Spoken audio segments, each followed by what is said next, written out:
In 1860, an election would be held in the US, one that would decide the fate of the nation. In previous electoral cycles, the formerly powerful Whig Party had practically collapsed, leaving a gap in US politics. At the same time, various Supreme Court cases seemingly aimed at improving the position of slavery within the nation. In the Kansas Territory, the debate about whether it should be a slave or a free state led to a small-scale civil war dubbed Bleeding Kansas. In response to all of these tensions, a new party was formed, the Republican Party. They stood in the 1856 election, but failed to achieve a victory. This can be explained by a number of factors. First, the Democrats nominated Buchanan, a moderate, who had refused to comment in favor of the slavers in Kansas. Beyond that, there was also a third party this election. Former Whig President Millard Fillmore ran with the Know Nothing Party, where the Democrats could very comfortably rely on winning the southern slave states. Competition between the Republicans and the Know Nothing Party led to the Democrats even carrying some northern free states. But by the 1860 election, everything was different, and the Republicans were basically guaranteed a victory. Fillmore's Know Nothing Party had faded into obscurity, cementing the Republicans as the favorites in the North. The slave states, meanwhile, faced a crisis. The future of the vile institution of slavery divided the party. The Deep South favored an agenda radically in favor of the expansion and protection of the institution. The northern wing of the party, probably correctly, realized that such extremism would guarantee an electoral loss. Unable to find a compromise, the Democratic Convention was split. The North preferred the moderate Stephen Douglas, while the southern states preferred John Breckinridge, the fan of the more radical agenda. But this would only be the first split in Democratic states. There would be a fourth party, also taking votes from the Democrats, John Bell's Constitutional Union Party. They dealt not with having a moderate or a radical agenda on slavery. Instead, their focus lay on opposing the concept of secession, come what may. By the time of the 1860 election, it was relatively common knowledge that this was something a number of slave states were considering. It has even been suggested that the southern states might have split the party on purpose, correctly hoping that an electoral loss would give a justification for the secession of slave states. All of these factors would lead to Lincoln completely winning the 1860 presidential election, leading into the Civil War of our timeline. In today's video, we will answer the question, what if the North seceded instead of the South? Obviously, this is quite difficult to achieve, and it is doubtful that we can find a scenario that is fully realistic. By 1860, slavery was so divisive that the northern states, which combined dominated the population and the electoral votes, were very likely to go with the Republican candidates. Even if we assume that the Democrats run behind a moderate candidate, which might unify the Democratic vote and win them the western states, Lincoln would still win the election, and the Democrats in some way would need to find another 22 electoral votes. Even then, even if they win, what we've done is basically make sure that the status quo continues. The North didn't secede under Buchanan, and they'll simply continue to wait for the next election to flex their electoral overmight. For the North to even consider secession, we might need some changes. In 1852 and 1856, the Democrats had won the presidency. We need those Democratic presidents to make just a few more moves in favor of slavery from the federal government, and especially from the Supreme Court.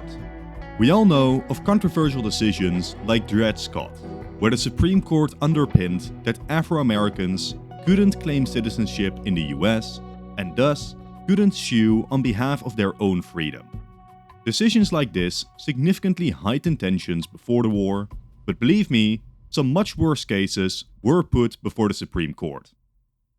There were very serious considerations from slavers that legally the Constitution might imply that slavery should inherently be legal across the United States. Often cited is the Corfield versus Coriell case. It is a seemingly boring one, where New Jersey attempted to ban citizens from other states from gathering oysters and clams within their territory.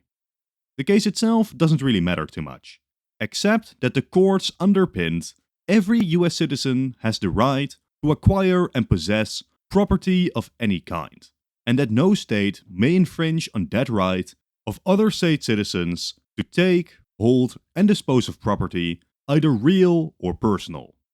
Considering slaves were, shamefully, considered property at this time, a more extreme reading of this right could argue that northern states have no right to emancipate slaves that enter their territory or interfere with the Fugitive Slave Act, which allowed Southerners to enter the North to capture escaped slaves. Really radical readings even proposed that it means that the northern states cannot even prevent slave auctions on their territory, with some Democrats openly mocking, "We will be selling slaves in New York soon." Obviously, even just the threat of such readings evokes discomfort in the North, combined with outrage from decisions like Dred Scott and the Democratic victories in 1852 and 1856, causing a tense situation. Both sides start seeing the 1816 election as a make or break. For the South, they fear that losing means an end to slavery. For the North, they start fearing that slavery could be expanded and entrenched, at least into the Western territories. Still, for now, everything holds. As if all the free states just vote Republican, the North is fine. But we have already discussed that it's difficult for the Democrats to win this election, even if we unify the entire Democratic vote. Besides, again, it would require unification behind the moderate candidate, while we'd need a more radical slaver to actually incite the North to secede. Luckily, there was a historical plan to stop Lincoln from winning, and it centers on New York. The three different Southern parties all realized that they couldn't win an electoral majority. But if only New York didn't vote for the Republicans, Lincoln wouldn't have a victory either. This would send the election to the House and the Senate, where we would have a route to have a slaver elected to office. But how do we win New York? As a northern state, isn't it firmly pro-Lincoln? Well, not quite. The three Southerners ran a joint ticket in New York, where the three candidates would split the electoral votes of the state. And the election was close. The combined Southern ticket won 46% of the vote, and Lincoln won 53%. Now in our timeline, this unified ticket was only formed a few months before the election. If our three Southern figures, much earlier on, combined New York ballots and focused hard on the Empire State, it is far from unthinkable for us to see election results like this. Nobody reaches the 150 votes needed to win, and the election passes to the House instead, where they could now vote for the top three candidates: John Breckinridge, Abraham Lincoln, and John Bell. I'm sorry for the quick intermission, but by far most of you aren't subscribed. Keep up to date with all the latest releases, consider doing so. Thank you. Now in terms of pure numbers, during this House election, the Republicans do hold the majority. But this tiebreaker election doesn't give each representative a vote, they give each state one vote. So let's see which party holds which states. Obviously, Republicans hold most northern states, amounting to 16 states of the 18 needed to win. The United Democrats hold most of the South with 14 states. Then, John Bell's opposition held one state fully, and 3 states were split between Democrats and Democratic opposition. Thus, Republicans don't have the states needed, but if the southern states could vote together, they would. Still, this is far from certain, as only the top 3 candidates could be voted on, thereby eliminating Douglas, the moderate. We'd already need to ensure all Democratic and Southern opposition states voted together for Breckinridge, which is unlikely. But even then, the state of Oregon's sole representative had been elected with a bit of fraud, and the Republicans would certainly try to ensure that he would get unseated in favor of the Republican candidate, thereby tying the election again. And once more, this would already be assuming that the southern states even vote together. Clearly, this won't work, so a new plan is needed. The plan in question is simple. Just don't have the southern states show up for voting. At least 2/3 of states need to vote for the election to actually count. So, if just 12 southern states abstain from voting, this makes the election in the House impossible. Therefore, we move on to the Senate. Here, the Democrats have 38 seats, with 34 needed to nominate your candidate. Unlike the House, which had to choose between 3 presidential candidates, the Senate only has to choose between the top 2 vice presidential candidates. Joseph Lane, connected to Breckinridge, and Hannibal Hamlin, running mate of Lincoln. Here, with the Democratic majority and the more limited options presented, it is far more likely that they pick Joseph Lane as vice president. Technically, the Republican senators could likewise not show up to delay the Senate election, but that would only pass the presidency to Benjamin Fitzpatrick, an Alabama senator, which isn't necessarily better for the Republicans. Then, with only a vice president, if the House remains deadlocked, Joseph Lane will be inaugurated as the actual president. Now, Joseph Lane, much like Breckinridge, supported the reading of the Constitution and citizens' rights previously discussed that suggest that northern states have no basis to restrict southern slaveholders from taking slaves into the north, as well as supporting the expansion of slavery into the west. This is, obviously, already controversial in the north, but add to this the very justified Republican belief that the election has just been stolen from Lincoln, and we very much have a basis for secessionist ideals to popularize in the north. They wouldn't immediately secede, and the Republican majority in the House would prevent the South from going as far as admitting new slave states into the Union. But the president can still do plenty of damage. The Supreme Court could still be filled with slavers, while the federal government protects slave rights unquestioningly. The fugitive slave law is staunchly enforced, with Southerners coming into northern states to capture escaped slaves. Lemon versus New York, dubbed Dred Scott II, would resolve in favor of the slavers. Eventually, enough is enough for the North. They are the industrial and economic heart of the Union.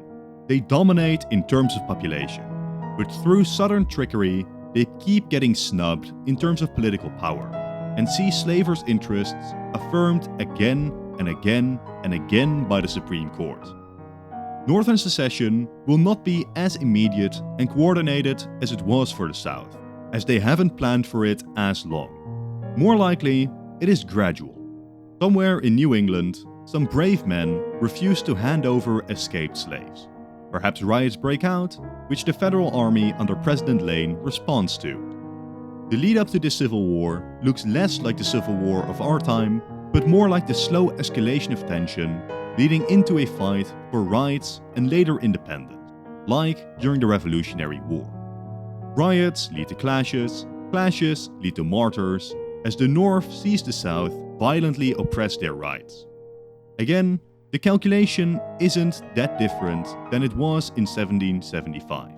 A feeling of a lack of representation and oppression that slowly escalates into something more. This also means that there isn't, at least at the start, a clean split between states. Rather, resistance is strongest where Lincoln won the hardest, leading to several regions along the frontier generally preferring the Union. Interestingly, New York City itself was also a bastion of Democratic support. Now here, things start becoming very difficult to predict, as we don't know who, how, or where tensions begin. Also, when, if, and which state governments eventually side with the rebellion. Thus, we have to be broad in the Civil War section. Funnily enough, especially if the unrest focuses on the New England area, I think there is a decent chance that the federal government lets them go, forming the Free States of America. After all, isn't this the best case scenario for the slavers? This just removed 36% of the nation's population, all of which in free states. This radically changes the electoral map, pushing the population advantage to the south. Slave states have now practically guaranteed presidential, House, and Senate control, and in the remaining states, slavery will be completely entrenched. and quite likely expanded into the West as well. The Free States are not strong enough for a war against the remaining Union, unless Britain supports them, and thus the two states go their separate ways, mostly peacefully. Now alternatively, the war could also evolve into something close to our timeline, with Republican politicians and governors quickly coming to back secession in what is dubbed the Second War for Independence. In such scenarios, it is important to note that, despite the main states looking similar, there are absolutely crucial differences between this civil war and the one of our timeline. The main difference is that the South is the official United States government, controlling all federal institutions, diplomatic relations, and interestingly, America's Western territories too. Also, in our timeline, the border slave states of Kentucky, Missouri, Maryland, and Delaware stuck with the Union rather than seceding with their fellow slave states. They would now also stick with the South as a part of the United States. This already means that the new front line greatly favors the southern states. This advantage increases as the South has more control over the US Navy, Army, and crucially, generals. Robert E. Lee, for example, was not necessarily all too enthusiastic about secession, and mostly restricted himself to being the defender of Virginia. In this alternate timeline, fighting for state and nation, with Virginia secure, Lee could take a much more aggressive stance. Where in our timeline, there were slave states sticking with the Union, in this timeline we'd see border populations supportive of the South. Most crucially, New York City, which voted Democratic overwhelmingly, either sticks with the Union or attempts to be a neutral city. Either way, a huge blow to the northern cause.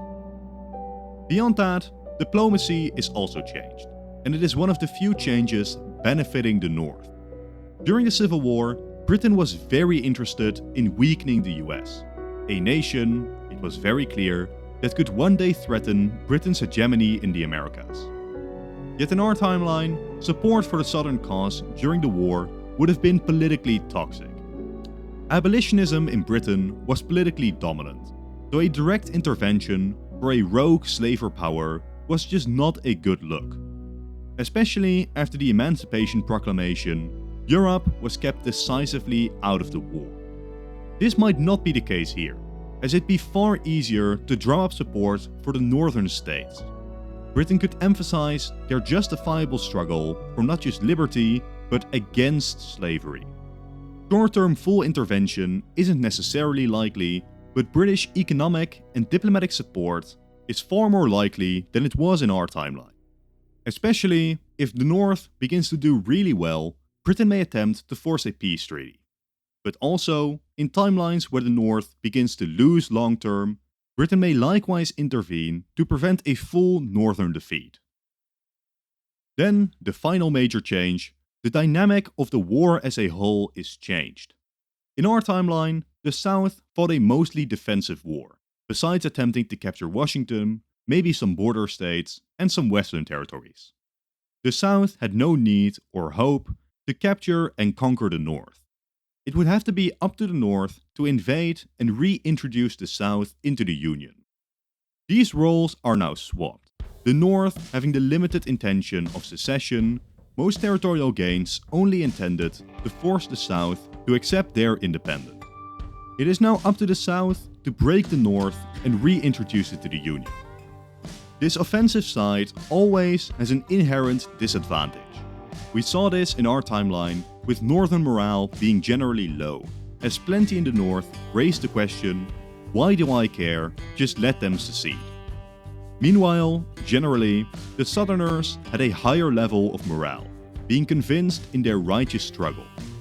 In this timeline, mostly, we'd see the North have the advantage in morale, proud in their struggle for liberty and abolitionism, while Southern militias wonder why they'd die to reclaim Chicago. Of course, in this war, the North also still has the industrial and population advantage, and so generally, the longer this war takes, the better it is for the North. So, with all that preamble, what would actually happen in this alternate timeline? Well, I think that a reconquest of the North is very unlikely. They hold a number of key advantages, and I'm pretty convinced that most in the South wouldn't even be interested in reconquering most of the North. Still, the South isn't necessarily interested in letting all free states go. The reconquest of Northwest territories could prove crucial, reducing the threat that the North would later be able to pose. Beyond that, the South might hope for a march along the coast, so they can keep New York City in the Union, likely seizing parts of Pennsylvania too. Something like this is what I would imagine to be a best-case scenario for the South.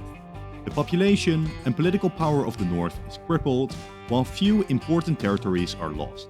And the new state, beyond its likely partnership with Britain, is far from a threat to the Union.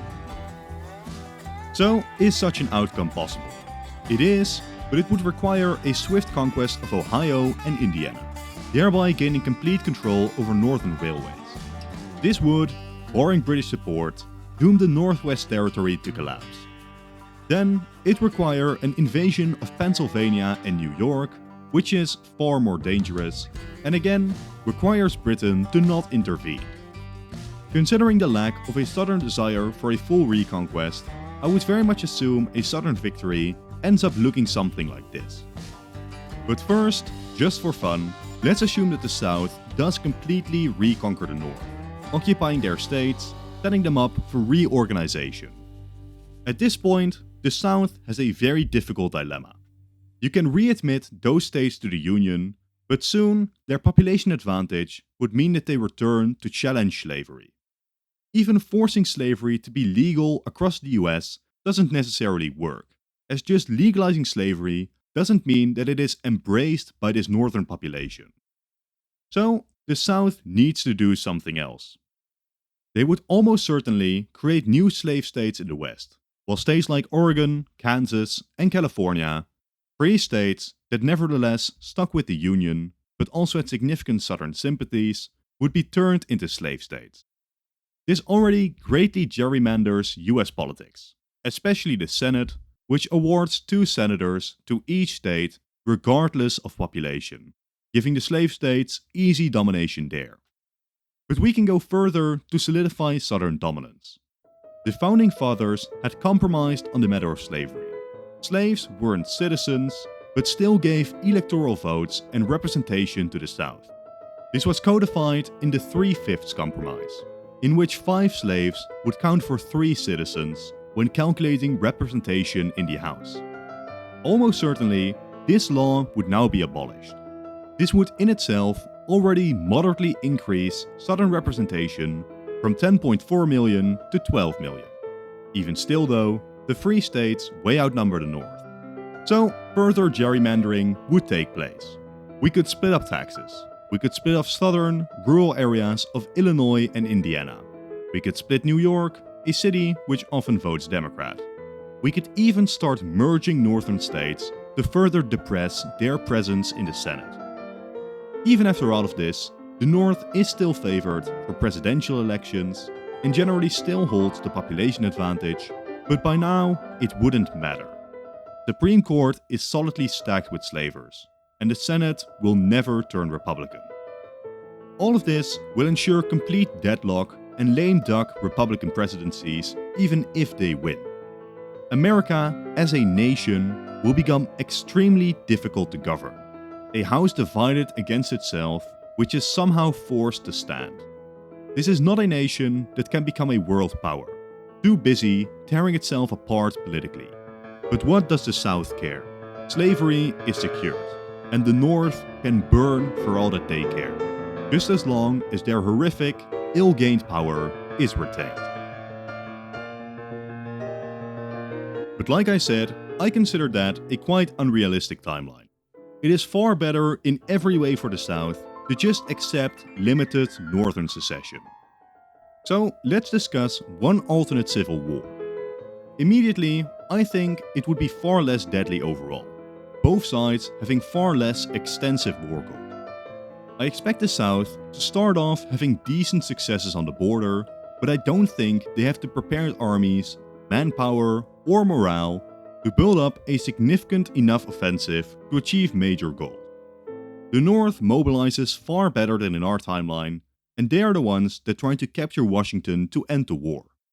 Navally too, while the South has a better position than in our timeline, the North still generally holds the edge. Especially with some aid from Britain, minor blockades of Union coasts would be enacted. I could expect the war to stalemate for years before Britain intervenes. Britain is not interested in sending men to die for this conflict, nor do they yearn for a devastating northern victory. Rather, they simply mediate a conclusion to the war, both sides having given up on extreme victories. Mostly, the peace would just follow free slave state lines, with New York being reintegrated into the North. If the North is really successful capturing Washington, the peace deal might also involve, in some form, granting Western territories to the Free States. Depending on British actions, they may even gain Oregon if they really push for it. Either way, the American Civil War is now over, and the scenario we're following for the rest of this video is a moderate northern victory, something like this. Obviously, history from here is extremely uncertain. There are a lot of potential conclusions to such a climactic conflict, and where in our timeline, at the very least, we knew the broad goals and government of the South, that is not the case here. Obviously, this means we have to be somewhat broad. What we do know is the two Americas are both in a rather poor position. The two economies greatly reinforced each other. Northern industry refined a lot of southern agricultural goods, and depending on how well the two states get along post-war, likely, at least for a while poorly, we'd see both nations drift into Britain's economic orbit. This is an issue especially for the South. Their reinforcement of slavery makes them controversial in Britain, which increasingly diversifies their agricultural imports away from North America, as British sanctions against the South could threaten the entire state. But the North isn't that much better off. The Mississippi River, the artery of American exports, is mostly dominated by the South. Until relations to the South normalize, the North will either not have access or be forced to pay the South handsomely for the privilege of using the river. Beyond that, the North becomes very dependent on the Great Lakes and the Erie Canal's connection to New York. This also makes it very important for the North to have good relations with Britain. In the rare outcomes where New York retains their independence, British Free State relations are even more crucial. Beyond that, Western and Southern resources aren't as abundant anymore, while the loss of the West Coast cuts them off from lucrative Asian ties. Best case for both states is one where the North secedes relatively peacefully, or the war is short and decisive. In such cases, while there would be a lot of discomfort, both states could still cooperate economically. Like it or not, pure geography dooms these nations into some form of economic partnership. This also isn't unprecedented. Germany and France, rivals until the bitter end, were still significant trading partners before World War I, with a lot of French industry reliant on German coal. The twin Americas need each other economically, and short-term, money will overcome geopolitics and force reluctant cooperation. Then, the future of the North is uncertain. They would almost certainly be dominated by figures from our Republican Party. Figures like Lincoln, Seward, and Chase would lead the new state into independence, becoming seen as the new wave of founding fathers, not necessarily in opposition to the original United States, but reforming it, removing its original sin, slavery. As the Republican Party starts near single-party rule for a while, eventually a second party needs to grow. Without the South dragging both parties to be more conservative, there is some potential for Northern politics to look more European. The nation's opposition party might be like Labour in Britain, broadly social democratic, potentially focusing more on workers' rights and national welfare, against a Republican Party which has to move on from whoever the founding leader is. Alternatively, the Republicans continue their traditionally protectionist economic policies and themselves become the more left wing of the parties. with some form of conservative counterparty developing. On the whole, the North could be further ahead in civil rights. While legal equality would still take a while to translate to full equality, the North will likely continue to smuggle slaves out of the South. Anti-slavery would become a big part of the Northern identity, a continued act of defiance against the nation they've now departed. For the South, though, we have a much clearer picture of what would happen. Slavery would be completely entrenched, solidified in the US Constitution. Whatever territories, states, or conquests that the South made, everything controlled by the new state would see slavery legalized. Internal US opposition would now be very minor, and I am of the opinion that outside opposition wouldn't be strong enough to cause the abolition of the institution, at least in the short term. Europe, by now, just didn't care enough anymore. The amount of economic and political sanctions that Britain would need to impose to even start a debate within the US about abolition would never materialize, as proven by Brazil, a nation that kept slavery far past its expiration date, yet that never stopped Britain from seeking profits there. Personally, I am not of the opinion that the South would reform away from slavery voluntarily. A third of the nation is enslaved. The planter elites of the nation are completely reliant on the institution, and they see abolition as an Anglo-Free State plot to cause the collapse of America. Every aspect of government is married to the institution of slavery. In Brazil, for contrast, about 15% was enslaved. A lot, but still only half the percentage of this alternate USA. Even as decades progress, the US will never peacefully abandon slavery. The only thing that might make abolition come about is a war with Britain and the North, and severe enough economic restrictions coming from Europe. But once again, I doubt that the Europeans care enough to use their money and men on a conflict to enforce it. Terrifyingly, I even stand amongst the common opinion now that slavery would have evolved. Now separated from the North, the South lacks its own industry. It was a slow process, but in our timeline, we saw industrial slavery in the South. There is no inherent reason that slaves can only work the fields. And horrifyingly, I would argue that the United States would see industrial slavery become a geopolitical necessity to compete with the North long term. What I might see happening is, especially in the northern states, a faction of moderate Democrats starting to argue for emancipation. But if you know anything about South Africa or Jim Crow America, what these moderates would be fighting for would basically be that, but even worse. An official end to slavery, no reparations for those slaves, no land redistributions, no legal equality, or even voting rights. The former slaves would continue to work low-wage jobs, kept away from education and social mobility. For the Western USA, we'd see much slower development overall. The South had neither the population nor the immigration to effectively settle these territories. What they do settle focuses on the southern portions, which would still see a railway to the Pacific built, but in a lot of the Midwest, the natives would be moderately left alone by the federal government. Even in timelines where the North does gain land out west, it would be far less settled, as they're forced to focus on their core territories in case of renewed conflict with the South. But let's talk geopolitics. After the Civil War in the North ends, America sees a French invasion of Mexico. Rather than force them out, like in our timeline, the United States would more than likely support the French invasion of the nation, possibly in exchange for territorial expansion, but definitely in exchange for economic and political power over the new puppet state.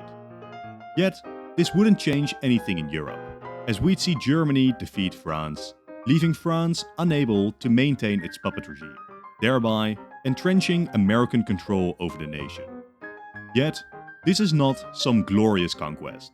Rather, constant anti-American uprisings force the United States to constantly concern itself with maintaining control over a puppet that otherwise does little to strengthen the nation.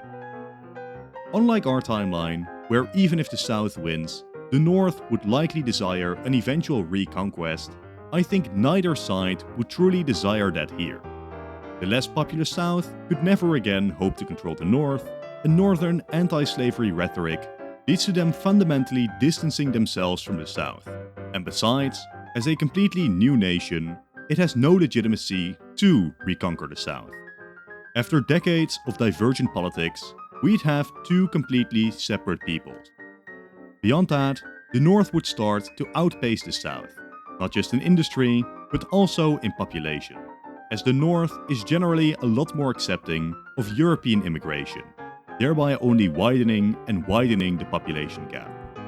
We can also expect Latin America to be moderately more populated, as the North has less territory to welcome immigrants into. But full unification isn't the only potential war goal. Wars between the two states for more limited gains are still likely. The stronger the North becomes, the more likely these conflicts become too. They'd see competition over Mexico, the North attempting to expand their influence into border states, or controlling waterways, or attempting to push the free states into the West. Obviously, whatever shape these potential conflicts take, the North is very much favored to do better here.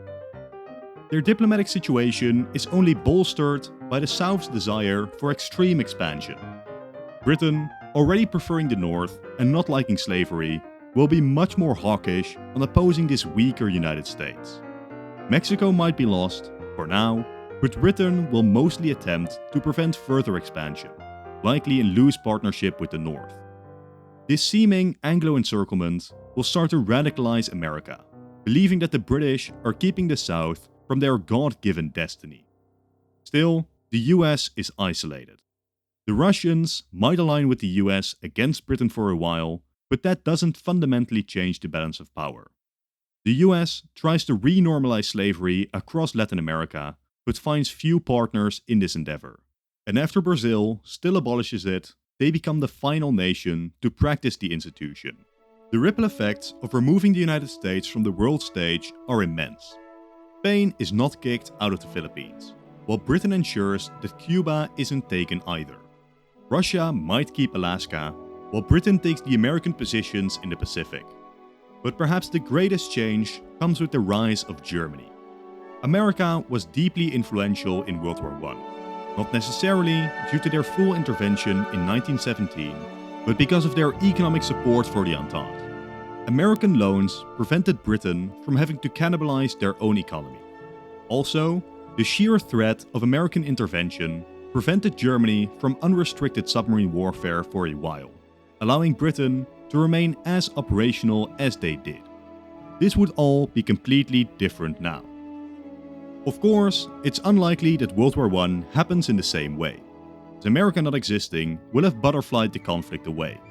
For example, the Russo-Japanese War famously saw Teddy Roosevelt intervene to preside over peace negotiations. The lack of America cascades around the world, subtly changing economies, borders, and geopolitics. Nothing will remain exactly the same. Still, the fundamental alliances of Germany and Austria against France and Russia are a logical diplomatic standoff, and between those, Britain is always more likely to support the French. The details of the war are different, but for the sake of the video, let's explore a hypothetical, alternate World War I. Now most of us will know that in our timeline, the Germans sent the Zimmermann telegram, a proposal of alliance with a civil war-ridden Mexico. A proposal that, even if accepted, would have seen the unstable state unable to effectively delay American intervention in Europe. This is not necessarily the case here. I think it is very likely that, after war breaks out, Germany and the Americans grow closer together. A South that since its founding has resented Anglo hegemony over the Americas. A South that, while it would still be risky, would most definitely be ready for war, and could very well be persuaded that this is their only shot at defeating Britain. Of course, this would likely be swiftly complicated with the North joining the war as well, thereby spreading World War I to the North American continent fully. Now you may think this is very stupid, a certain death knell to the South, as the Anglo Navy blockades their ports, while the North easily has the advantage on the ground. And if Mexico is still puppeted, this would be the perfect opportunity to revolt. Yet, there are a couple of factors which lead me to believe that Southern intervention here is likely. First is pure pressure. This is the first and perhaps only time that Britain is so distracted by an outside power that the South might have a shot. The feeling of paranoia for such a state would be serious, as in their mind, if they don't strike now, they will face slow destruction by Britain either way. Besides, they don't need to win the war on their own. They just need to keep portions of Britain's navy distracted, allowing Germany to go hard with their submarine efforts, hopefully grinding the British supply routes to a halt. Once Germany managed to force France and Britain into a surrender, then surely, with Britain out of the North American War and the seas again open, Germany will help the South towards a victory. Of course, aside from this being optimistic about Germany's chances for a full victory, it is likely that Germany themselves don't really care too much, merely seeing the Americans as a useful distraction, pulling away attention from Germany.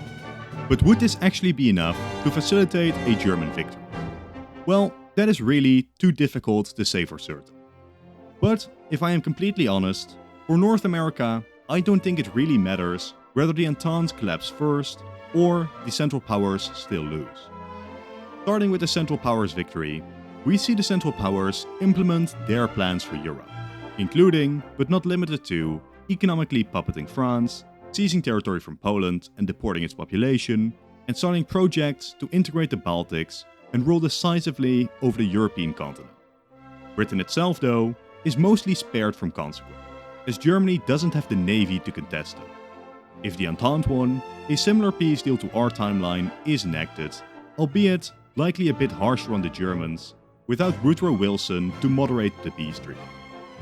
Either way, I don't think North America changes, as even after a victory, Germany is exhausted and doesn't have the resources or willpower to go save the Americans, if they even care to. Besides, it would not be something worth jeopardizing their relations with Britain over now that peace has been established. After their loss, we'd see the South punished again. Britain likely secures influence over a liberated Mexico, while the South is restricted to just their core territories. It now has two choices.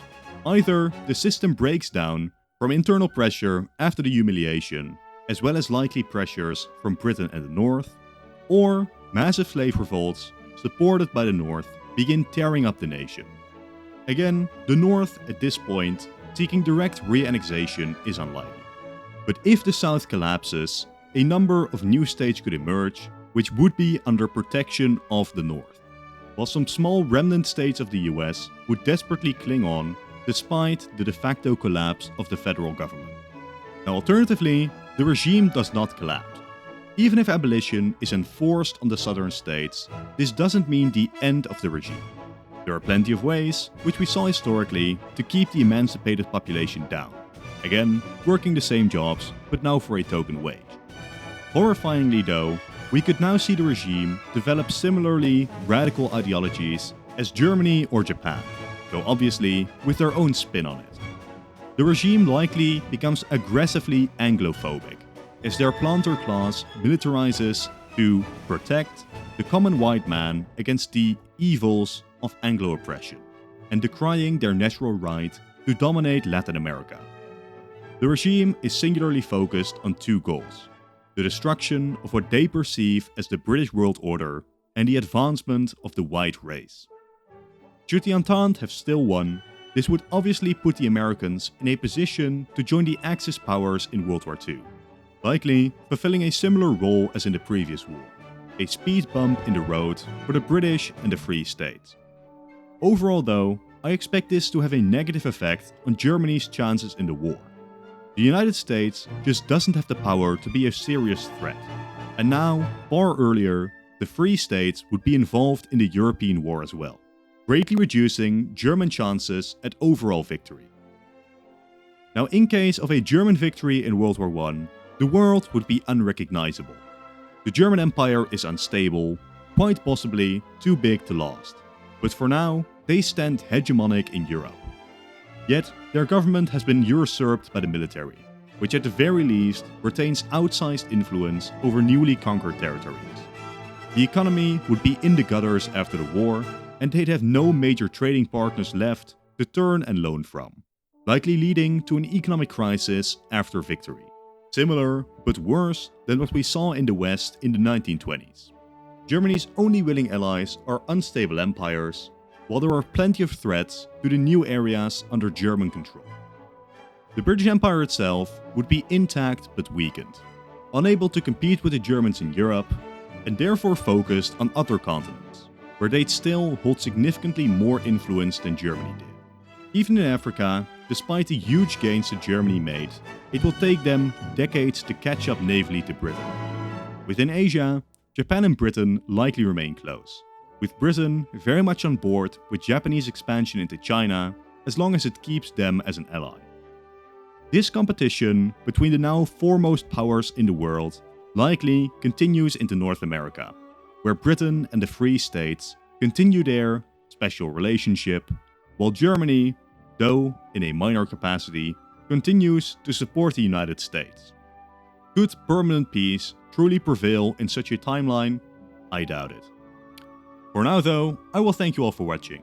Consider leaving a like and a comment, as well as subscribing, and if you've enjoyed this video, click the video on top to watch another in this series. If you've already seen it, then I'm sure that the bottom video is great too. Once again, thank you all for watching, and goodbye.